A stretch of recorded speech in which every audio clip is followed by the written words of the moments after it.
Monica felt weakened as soon as Henry left. Everything that Henry said to her started to trouble her.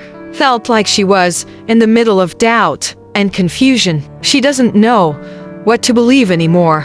She returned to the cafeteria still in a state of bewilderment and sat alone at the far corner table with her meal. There, she couldn't help sobbing as she eats, pondering of what she would do. Henry's return made her pause in perplexity. She felt unsure about Henry and Andy. She could feel she was in a mess. Meanwhile, Henry was so worried about Monica's safety. He thought of the name Andy Winthrop, and the more he knew Monica is in big trouble. He parked his car along a dusty road to think. I'm not mistaken, only one person used that name. But why? What are you thinking or planning to do, Dale? Why, Monica, of all people, are you getting back at me? That evening, Henry decided to keep watch and observe if his suspicion was right. He has to know and see in his own eyes if his hunch is right. He stayed at the dark, facing Monica's house to catch them himself. As Henry waited, there came Andy, who came climbing up the downspout towards Monica's bedroom window. In his hands was a bouquet. Andy knocked on the window, and Monica came out blushing as Andy handed her the bouquet. Andy asked, "How's my baby feeling now? Is your head still hurting? I was so worried. I hope you forgive me if I hang up on you. Last night, I had missed you so much, my baby." Monica felt so overwhelmed by Andy's expression of love that she kissed him in response to his romantic behavior.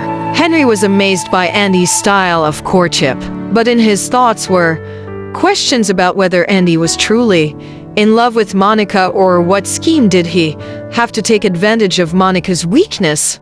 He got off from his car and waited for Andy for a confrontation. Henry stood by, and with a smirk on his face, he stared at Andy and greeted him. "Hello, son, or shall I say, Andy?" Andy was startled seeing his dad standing before him. He felt ill at ease when his dad called him Andy. What is the meaning of this, Dad? Why did you call me Andy, and why are you here? Are you monitoring my every move? Really, son, why are you saying that? Was it because it was true? What are your true intentions for Monica? Dale, why hide in the guise as Andy Winthrop? Were you afraid that she will find out that the guy she is in love now was the Dale she never liked at all? Dale was speechless. He never expected he will be caught, and by all people, his father. At the back of his mind, the question, how did he found out, made him perplexed, terribly nervous. Stay out of this, Dad. You have no business coming in between us. You are already forgotten, and I am her interest now. Besides, you're too old for her. I am at the best advantage now. Henry gave a mocking smile and said, "Really? Why don't you start telling her now the truth, that you are Dale, son of Henry Morrison, the one whom he was obsessed with, and that you were the very person whom she disliked or detested ever since you came bullying her little sister?"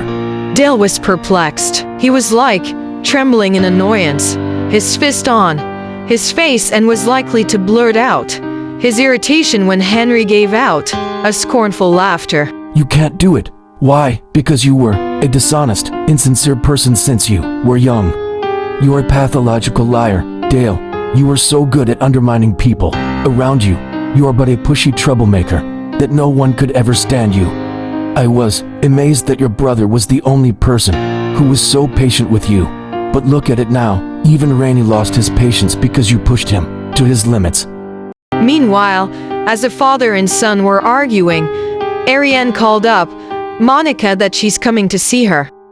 After talking to Monica on her phone, she recalled Henry's call to her, telling about her sister's memory about to open up, though she was still in a haze, confused. And furthermore, Henry's discovery about Dale's guise as Andy made her more upset. So when she was close walking to Monica's place, Ariane diverted to another place where she thought of taking a quick look in Dale's flat. She walked carefully behind the building and looking at Andy's bedroom window.